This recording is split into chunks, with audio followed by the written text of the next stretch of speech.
सातारा जिल्ह्यातील फलटण येथील 28 वर्षीय महिला डॉक्टरने केली आत्महत्या. सातारा जिल्ह्यातील फलटणमधून एक धक्कादायक घटना समोर आली आहे. एका महिला डॉक्टरने हॉटेलमध्ये गळफास घेऊन आपलं आयुष्य संपवलं आहे. ही महिला डॉक्टर बीड जिल्ह्याच्या शेतकरी परिवारातील होती. दुर्गम आणि कमी सुविधा असलेल्या भागातून येऊन MBBS तिने पूर्ण केले होते आणि त्यानंतर फलटण येथील हॉस्पिटलमध्ये ती नियुक्त झाली होती. मृत्यूपूर्वी या महिला डॉक्टरने आपल्या तळहातावर एक सुसाईड नोट लिहिली होती, ज्यामध्ये तिने निलंबित PSI XYZ बदने आणि ABC बनकर यांच्यावर गंभीर आरोप केले आहेत. XYZ बदने याने आपल्यावर अत्याचार केला, तर ABC बनकर यांच्याकडून आपला मानसिक आणि शारीरिक छळ सुरू होता, असा आरोप या महिला डॉक्टरने केला आहे. दोन्ही आरोपींना अटक झाली आहे.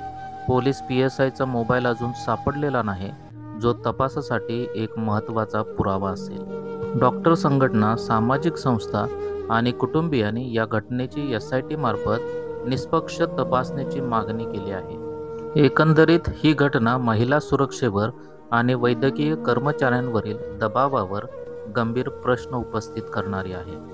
तर शासनाने या प्रकरणाची सखोल प्रामाणिकपणे चौकशी करावी व जे लोक यासाठी कारणीभूत आहेत त्यांच्यावर योग्य ती कडक कारवाई करावी, हीच विनंती आहे.